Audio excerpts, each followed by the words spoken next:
Bitcoin managing to initiate a late night backdoor surprise to give it the highest weekly close in history.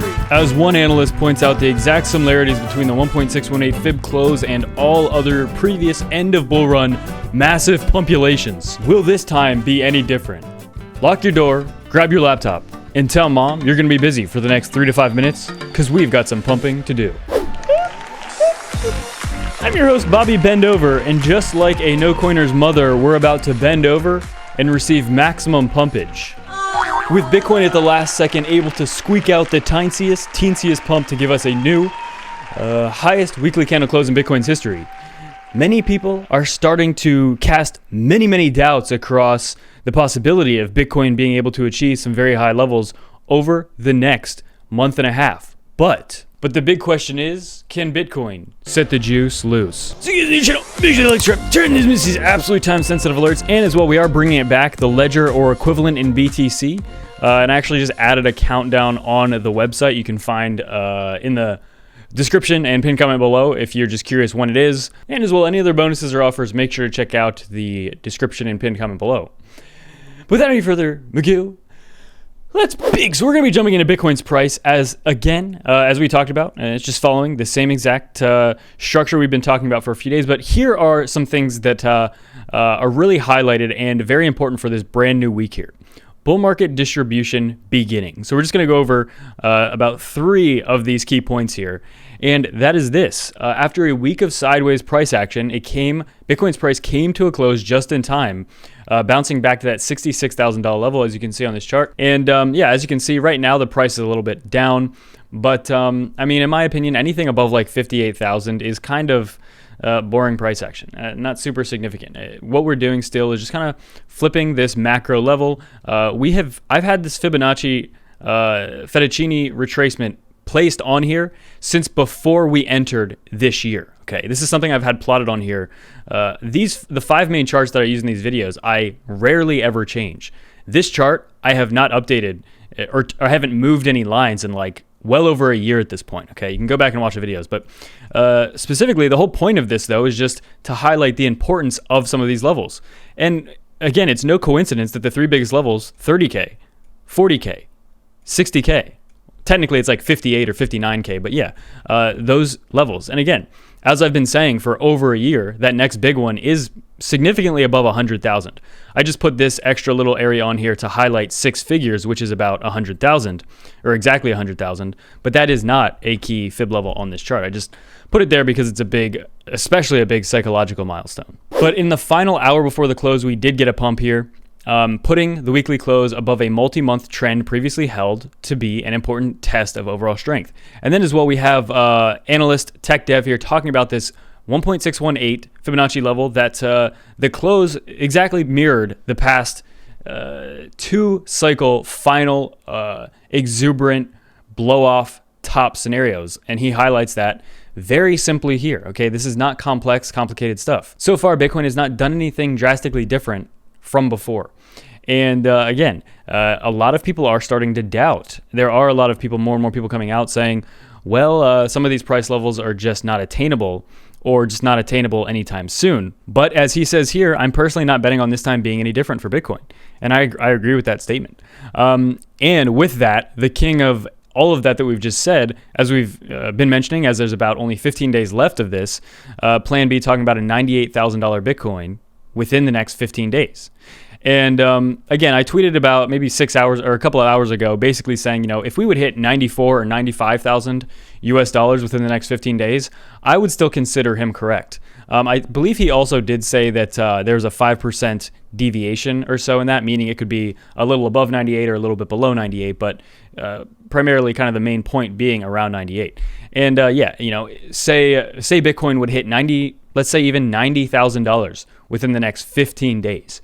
Am I going to go on Twitter and say, wow, his prediction was awfully wrong? Absolutely not. I mean, I won't, but I'm sure a lot of reply guys will. But obviously, if that comes to pass, I think that would be extremely close, extremely accurate as well. And then again, you do have the argument of an extended cycle, which, again, as I've been saying for a couple of weeks, absolutely, there's no reason why that cannot be possible. There's no good reason that I can think of that an extended cycle would be impossible, right? I cannot come up with any reason why that's something we should ignore. With that, again, a lot of people still saying 250, 300,000. Do I think that's possible for the end of the year? No. I would say no. Do I think it's possible in this cycle? Absolutely. If we are actually in an extending cycle, then yeah, the higher price targets become more valid, but we also have more time to achieve them. But I do not think that we'll be hitting 200 or even necessarily 150,000 before 2021 is over. I think that's a little exuberant as well. So yeah, I still think a 6-digit is well within reach. I mean, some people, if you really think it's impossible, then I just don't think you've been very good at paying attention to how Bitcoin moves and how quickly it moves when it does move. Like 90% of Bitcoin's biggest moves happen in a very short amount of time. If you go back in any chart, you can see that. But for Bitcoin to hit $100,000 within the next month and a half, it would need to pump roughly about 55%. Let's say it would even hit only 90,000, okay? That would be a 40% pump, okay? Now, a 40% pump in a month and a half, is that something we haven't seen before?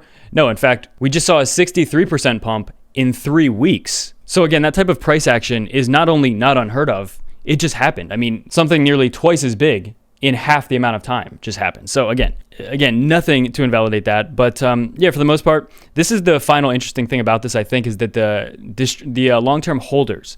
Now, what that basically means is some of these long-term holders are actually starting to sell a little bit. But a characteristic of a bull run top is that selling does begin and it does happen, and the selling is into strength, meaning people begin selling into a strong market. And again, we started seeing that back at the end of 2020, and then Bitcoin ran for another 4 to 5 months after we saw this exact thing happen. So we see this dipping into the red here. Again, in the past, this has not signaled the end of a bull run. It does foreshadow a few months down the road. Yes, that's possible.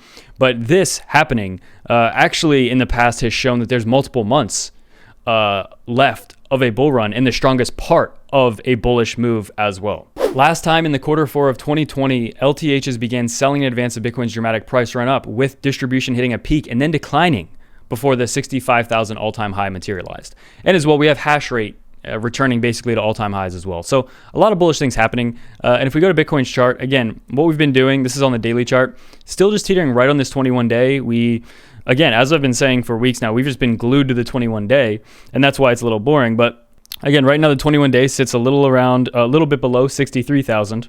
Again, in my opinion, anything above 61.5 is not very worrisome, and it's not even worth noting. Okay, so if I upload this video and Bitcoin's $500 or $1,000 below what it is now, or $1,000 above what it is now, I mean, again, I would just say nothing happened. And I would love to update some altcoins. The only altcoin a lot of people have been talking about every time I post a video and say altcoins haven't been doing anything is Crow. And what's very cool about this is I've first of all, I've had a affiliate link for Crow for like a year and a half, even 2 years now, because I do like the platform. I've had an account with them for a long time. And all of the Crow that I've gotten by buying it myself, and then also for like when people use the affiliate link that I have there, I've kept all of it. So I have all of it. So when people are saying that Crow is pumping, I'm very well aware, because that is, it does take a part of my portfolio. It's not insanely significant. Like I don't have a ton of it, but I do have some Crow.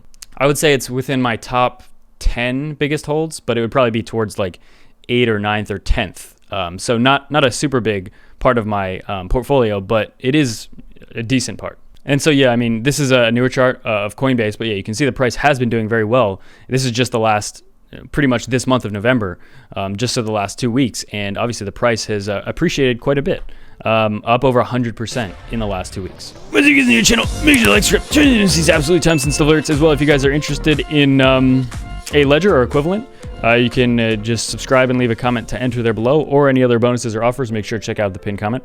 Without any further ado, it's for me. Bye.